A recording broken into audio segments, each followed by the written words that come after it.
Hello everyone, it's James Smith, back to tell you a little bit more about the Eduquoter journey.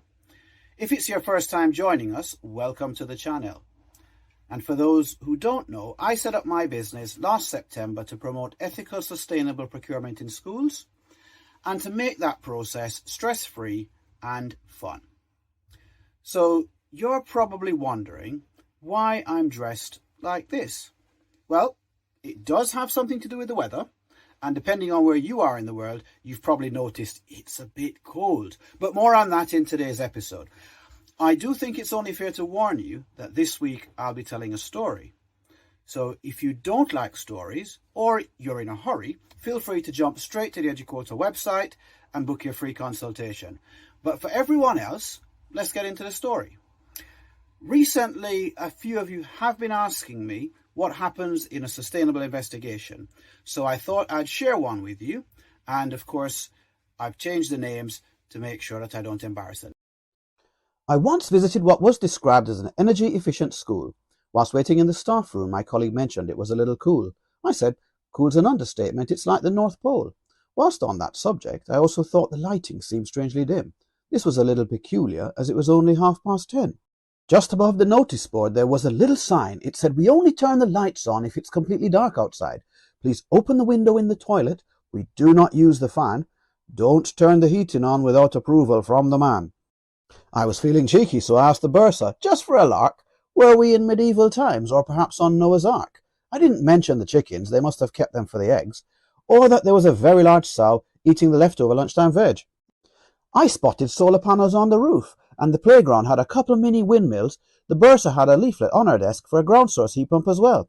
"Well, since you asked, I'll answer," she hastened to explain.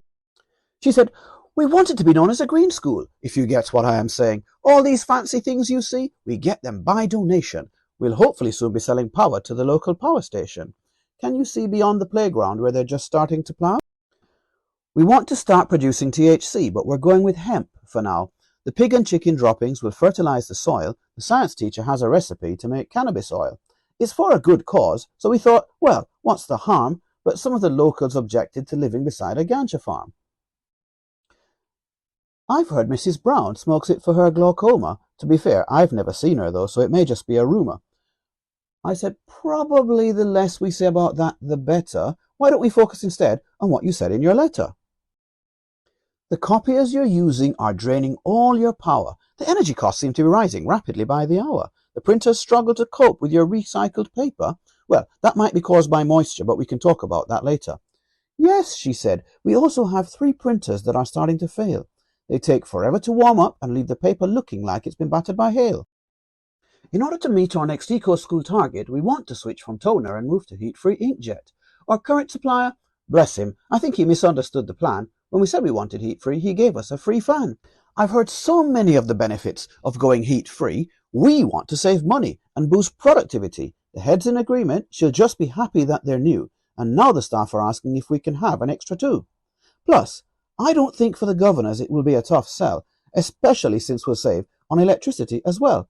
You've given me such hope. Your solution feels so real. Okay, you've said enough. You've got yourself a deal.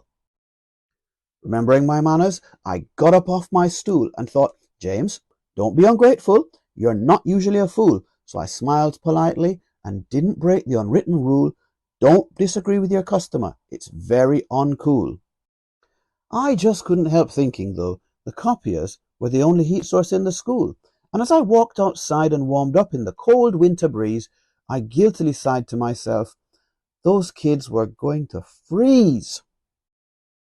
So in conclusion, if your copier contract ends this year, don't perspire, stress or sweat. Let Eduquoter help you meet your next eco-school target.